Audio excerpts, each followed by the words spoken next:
Thanks very much, everyone, for joining. Today's talk, in essence, is really about, well, humans of the sea really just means you, me, and all of us, whether you live on the coast or not. If you're on planet Earth, or planet Ocean, as I like to call it, you're going to be influenced by the sea, and we're all going to have an impact on it. And today's talk is looking at more about how we can cultivate greater creativity and connection, and to lead to more impactful change. And I wanted to look at how surfing could be used as quite a creative tool to approach some of these bigger social and environmental issues and to influence this process of change, especially within communities and also across cultures. So I'll share a few, creative solutions, such as turning trash into art, and about how we can promote that connection between ourselves and nature especially, and about this concept of changing spaces. So what I mean about that is what happens when we change our relationship with the sea, and how that can create a process of change, create space for change. What influences me? Well, as I said, the sea influences it all, but it's been the greatest influencer in my life, my whole life, for as long as I can remember. I've been in the sea, I've been surfing, and in places like this in Mullaghmore, all hell was breaking loose there at the weekend with these storms. But I also find the sea is just such a wonderful metaphor for life, and it's how I've come to better understand myself. And in situations like this, you're very much, any fears you have or doubts or vulnerabilities are going to be exposed. You're going to have to face them in order to be in a situation like that.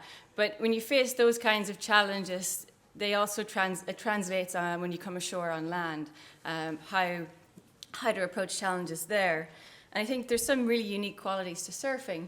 In particular, if we could, apply them more explicitly in a more meaningful way. And one of this is, I've been thinking a lot about our position, the different roles we play, but how we occupy our environment. And as surfers, the position we have, it's very much, I see it as horizon gazers. So we're always looking out to the horizon for the next wave that's coming, literally looking beyond the known. And that, I think, can lend itself really well to when we have to come up with more innovative and creative approaches to these challenges, and the old ways aren't working and we need new ways. It does really help expand your mind, make space for a more open and adaptive approach. I'm not saying all surfers are like this, but there's the potential there for that kind of mindset. But most important is in the core of all the work that I do in my research and various projects I'm involved with, it's about understanding our relationship with the sea. So it's not something that we're separate from, and I think treating it as a relationship is really important, because we see across all kinds of activities and sectors that it is a fundamental space of human experience. And it isn't just surfers, it's how we all live with the sea. And it's a core part of, I think Donal, if he's still here, I don't know, but he mentioned earlier about ocean literacy. And it's really quite powerful concept, but it's based on 7 principles, and principle 6 is about that interconnectedness between the ocean health and human well-being. And that's been the catalyst or inspiration for a new initiative we've just piloted called Humans of the Sea. So really it's about mapping the stories,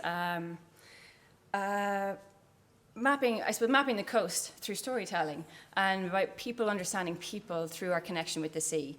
And so it's a lovely dynamic of better understanding each other across cultures through our relationship with the sea, but also how people can better understand something that seems quite alien a lot of the time, the ocean, the big blue, the unknown, in a very human way. And again, comes back to connection and understanding each other. And I think that's really critical right now with what we're seeing in the world at large. These huge systemic disconnects that are ecological, social, and the spiritual. So what I mean by, the spiritual here in this context, that Otto Scharmer talks a lot about this from the Presencing Institute, is that disconnect between who we are now and our true potential, that psychological and emotional discord that leads to the quite shocking statistics and fact of the matter is that the greatest killer in the world today isn't all the wars, isn't all the conflicts, isn't famine, isn't terrorist attacks, but it's actually suicide. And I mean, for me too, and I see how much I suppose, health, happiness, and well-being I've gotten from the sea, it's really quite devastating. And it's because I feel that there's this loss of connection with ourselves, each other, and nature. And why I firmly believe the sea can be a really powerful connector. Even in times of tragedy, it brings people together. And that's what, it's not just some concept. So what I want to just share with you, keeping an eye on time, is a really interesting case study, a very unexpected journey that really embodies the reality of how something like the ocean or the sea and surfing can connect in one of the most unlikely and misunderstood parts of the world. And it's a journey that I've been on for some time now. It's been evolving but very unexpected. And it's a journey that's really given my passion a sense of purpose. And what's given it the purpose is this thing, connection, of connecting with other people who I might have thought I maybe had nothing in common with before, in a place that is widely misunderstood. So if you haven't figured it out yet, this map represents part of the world that's in the news a lot for all kinds of reasons, and mostly all the wrong reasons, in the Middle East. And it's Iran, actually one of the most stable countries there at the moment, and opening up more for tourism now. But it's not known yet as a tourist destination, certainly not known as a surfing destination. And where the pin is here is the southeastern part and a place called Baluchistan. And it borders Pakistan. It's very remote and one of the poorest regions. So a lot of Iranians I speak to when I go there and they ask where I'm going, they're sort of almost horrified that I go to that corner of their own country. But it's changing. The motivation initially was to go and look for waves. Not many waves in this picture, but that's actually that's actually the coast. On one side, so if you're standing on the beach looking one way, that's what you would see. And now where I'm standing looking the other way, the ocean is right there. So it's really stunning. But it's also led to, back to the connection part, connecting with other really inspiring young female Iranian athletes, sportswomen, who were up for, I guess, a serious sense of adventure, to come surfing in the process becoming the first surfers of Iran. So no one was surfing there for various reasons. But I guess all the right ingredients fell into place. And it's been captured in an award-winning documentary, Into the Sea, by Mariam Poisot, just been released this year and available for everyone to download on Vimeo and iTunes.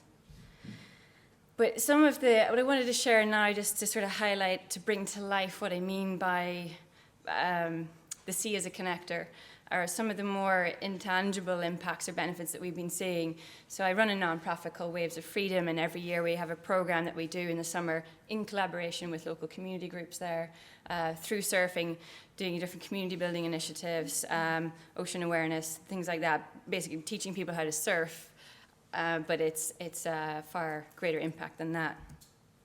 And one of the more important ones is this sense of connection, of people coming together in this space where they just never would before, mixing with people who they might never otherwise interact with, and they're all having this shared experience, the connector literally being the surfboard here in this case. And young women, and also just showing that it's possible in a place like that. You can see we're all completely covered and wearing a hijab, but that doesn't prevent us from going in the water. And then the skills and knowledge transfer. This is an image of the first surfboard repair workshop happening at our friend Abed. He's his family are now they're the first surfing family in Iran. He's a Baluchi fisherman by trade. And next to him then is Farid, a young man from Tehran, really innovative social entrepreneur, already figuring out how to shape his own surfboards. And Yele, who happened to be the first official male foreign surf tourist. It's always been like myself and Marion are the only sort of women who've been or people who've been going, and we're all women. So the only foreign surfers they've seen have been women up until this point. So they're very excited that something that guys could do too. And it's also almost because out of necessity led to these new modes of doing surfing as well, like seeing it as an important educational tool, confidence builder, and just connecting with your environment, like with water, with waves, and understanding more about that in a really playful way. And because of all of that, by simply almost just going surfing, we're seeing a transformation of this space happen. And as a result, also shifting identities. In Ramin Beach is one of the main beaches we go. Because of this interplay of changing relationships between the space, gender, men and women coming together, and surfing. You see here, and also it's across different ages. It's not just the gender, but it's across different ages. You've got kids and you've got adults, you have men and you have women, you have different classes of society, different cultures, ethnicities. And I think all of this lends itself to amplifying ocean awareness, because our relationship with that beach space has all of a sudden changed, and we value it then in a different way. And I think this has been really important outcome, because it hasn't been a prescriptive approach, or as Michael John said earlier, it's not about being preachy, and it's really come about in a very organic way. And it's also really interesting to see how social media is being used, especially in a place where a lot of freedoms are restricted.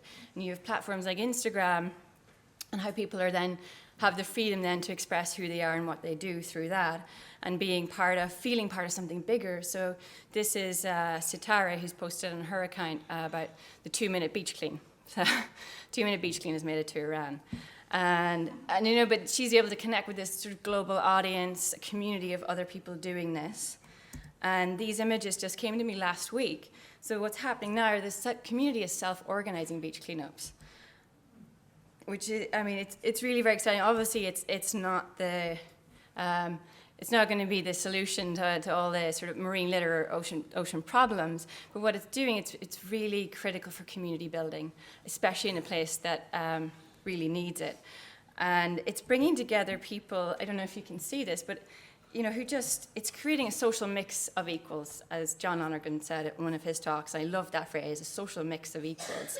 So here you have a Baluchi fisherman, so that means a different ethnic class, with a Persian medical doctor coming together organizing a beach cleanup because they've learned how to surf. In fact, the doctor actually learned to surf from Abed, the fisherman, and then sharing it on things like Twitter and Instagram.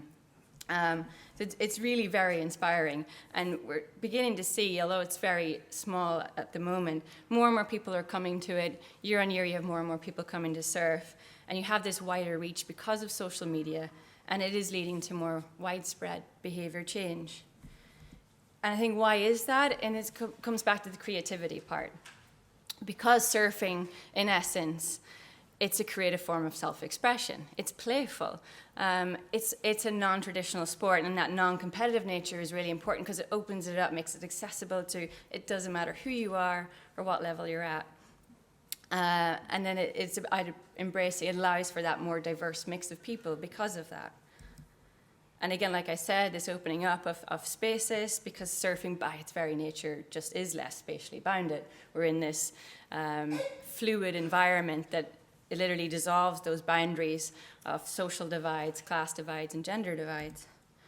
And it challenges social hierarchies. It's happening in a part of Iran where the Persian classes, the majority wouldn't go to a place like that, or certainly wouldn't interact with the local people there. And then that's changing.